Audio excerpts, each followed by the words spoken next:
Amigas, amigos, olá! A BBC News Brasil soltou uma reportagem quase interessante hoje. A reportagem tinha por título algo como as razões que levaram a extrema-direita à vitória nas últimas eleições.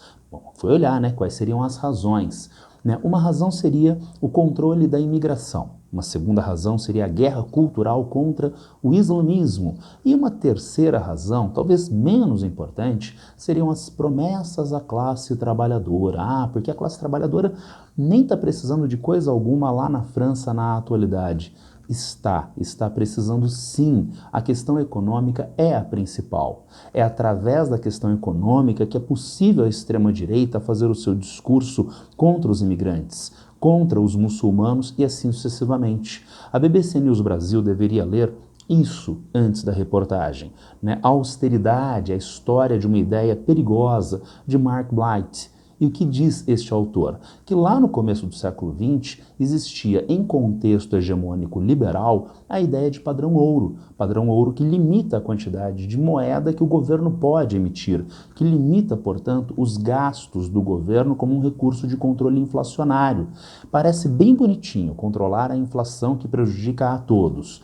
Entretanto, quem paga a conta deste controle de gastos lá nos países europeus do início do século XX? Onde esses gastos são cortados? Junto, é claro, a quem mais precisa.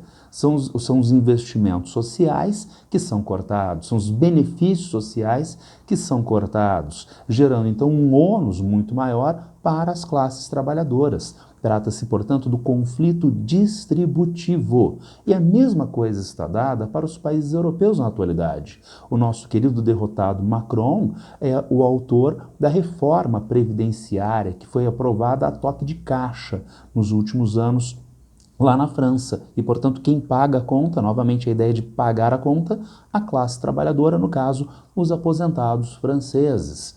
E isso não dialoga apenas com o crescimento da extrema-direita, dada a sanha de controle de gastos da Europa do início do século XX.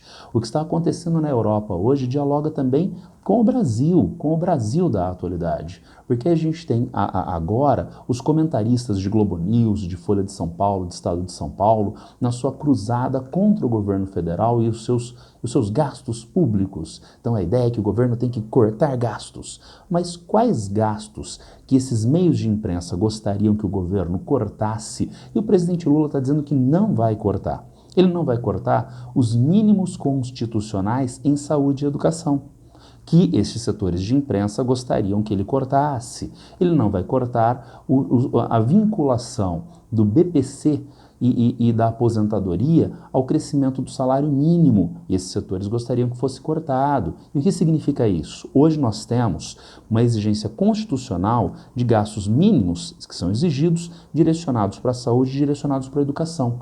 O que o mercado, a Faria Lima e esses setores de imprensa querem é estes cortes. Quem mais se prejudica? A população que mais precisa desses setores, os mais pobres, as massas de populações mais pobres. Benefício de prestação continuada.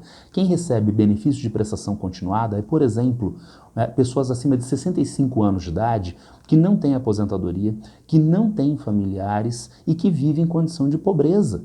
Hoje recebe este benefício que está atrelado ao crescimento do salário mínimo e, portanto, o crescimento real do salário mínimo é um crescimento real de ganhos para essas pessoas que são extremamente pobres. E é isso que a Faria Lima, que o mercado estão querendo cortar e estão sendo veiculados por esses setores de imprensa.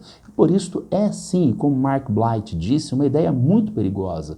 Já foi perigosa lá no início do século XX. Diferentemente da reportagem da BBC News Brasil, é o que hoje contribuiu para o crescimento da extrema-direita lá na França. O restante do discurso da extrema-direita, anti-imigração, anti-muçulmanos, é derivado da condição econômica e que hoje está dado aqui no Brasil. A gente já teve essa experiência há pouco tempo com Jair Bolsonaro, nós estamos vendo na Argentina essa experiência com Javier Milei e é uma extrema-direita que está ali na esquina, que está na espreita para que haja uma degradação social e e um ganho de capitalização política. Queria passar esse videozinho rápido para vocês hoje para sinalizar essa ideia de eleições francesas e a sua relação mais importante com as condições econômicas ou socioeconômicas agravadas pelo neoliberalismo e pela sanha de controle e corte de gastos e investimentos públicos. Abraço para todas e todos e boa sorte.